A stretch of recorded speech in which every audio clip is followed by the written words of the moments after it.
যাদের বাড়িতে ইঁদুরের উৎপাত আছে তারা ভালোমতই জানেন ইঁদুরের বদ স্বভাবের কথা।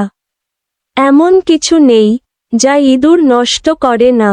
বইপত্র, কাপড় চোপড়, দলিল দস্তাবেজ, বিছানা বালিশ, খাদ্যশস্য সবকিছুই ইঁদুরের দাঁতের শিকার হয়, কেটেকুটে নষ্ট করে ফেলে।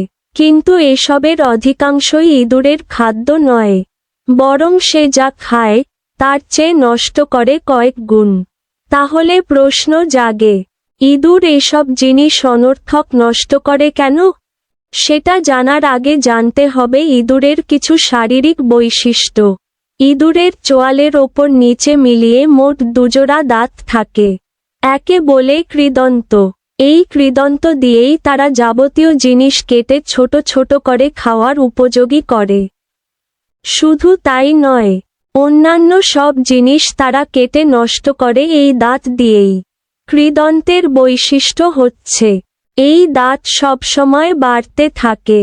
এমনকি ইঁদুরের দৈহিক বৃদ্ধি শেষ হয়ে গেলেও বাড়তে থাকে এগুলো। দাঁতগুলো বেশি বড় হয়ে গেলে সেগুলো ইঁদুরের জন্য সমস্যার কারণ হয়ে দাঁড়ায়। তাই দাঁতগুলোকে ব্যবহার উপযোগী রাখতে ইঁদুরকে বাধ্য হয়ে সেগুলো ছোট রাখতে হয়।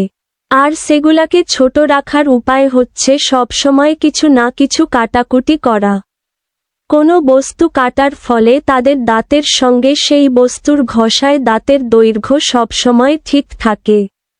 যে অংশটা বাড়ত সেটা এই ঘর্ষণে ক্ষয় যায়, আর তাতে দাঁতও থাকে ধারালো ও কার্যকরী। তাই ইঁদুর সময় সুযোগ পেলেই কাটাকুটি খেলায় মেতে ওঠে। Those who have a rat infestation in their homes know very well about the bad nature of rats. There is nothing that rats do not destroy. Books, clothes, documents, bedding, pillows, food grains, everything falls prey to the rat's teeth. They shred and destroy it. But most of these are not food for rats. Rather, they destroy several times more than what they eat. Then the question arises, why do rats destroy these things needlessly? Before knowing that, we need to know some of the physical characteristics of rats. Rats have a total of 2 pairs of teeth. One on the top and one on the bottom of their jaws. These are called incisors. They use these incisors to cut everything into small pieces and make it suitable for eating. Not only that, they also use these teeth to destroy everything else. The characteristic of incisors is that these teeth keep growing. Even after the physical growth of the rat has ended, they keep growing. If the teeth become too big, they become a problem for the rat. So to keep their teeth useful, rats are forced to keep them short. And the way to keep them short is to always be doing something to cut them.